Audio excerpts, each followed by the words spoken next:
Antoni Tolwinski asks, I hope these aren't too generic, but they're coming straight from the heart.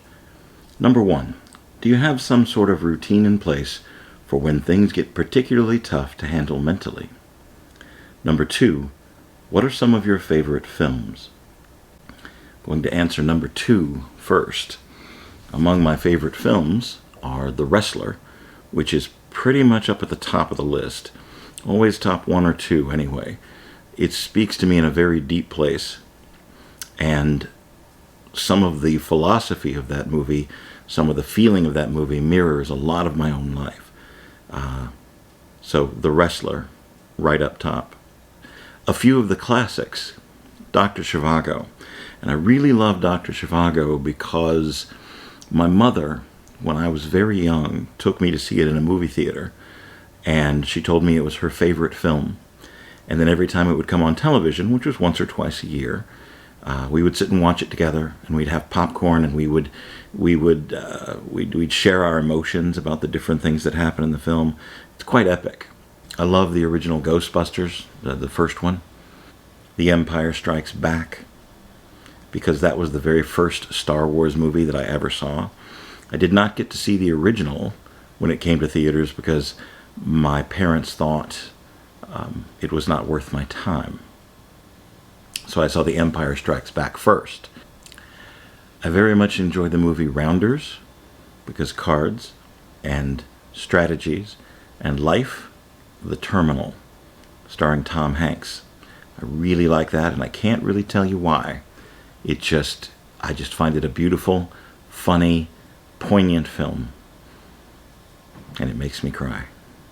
Did I say Joe versus the Volcano? Because Joe versus the Volcano. The Rocky Horror Picture Show. And Kubo and the Two Strings. Kubo and the Two Strings. I love that story. I love the way it's told. Let me go back to question 1. And I'll reread it. Do you have some sort of routine in place for when things get particularly tough to handle mentally? Yes, I do. I get into a very quiet place. I put on some instrumental music.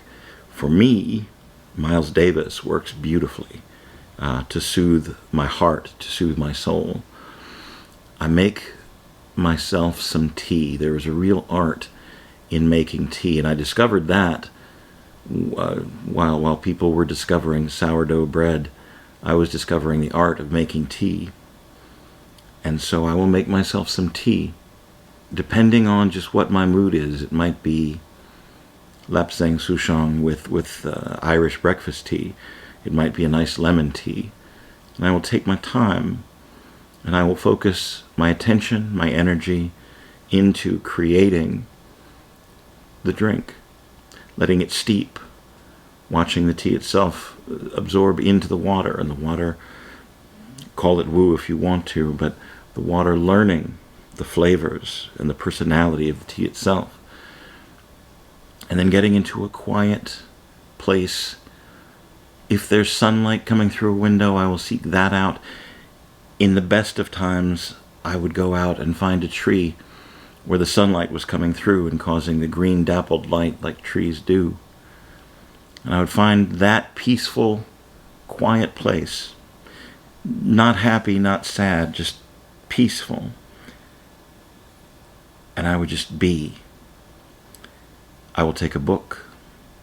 I will listen to my instrumental, soul-stirring, soul-uplifting music. And I will look within myself. And I will look at my scars and my flaws and my mistakes. I will forgive myself. And I will love myself. For as long as it takes. That's what I do. That's my routine. And that works for me. I hope that brings you some help. Thank you for your question. And if you'd like to follow up, drop it in the comments below.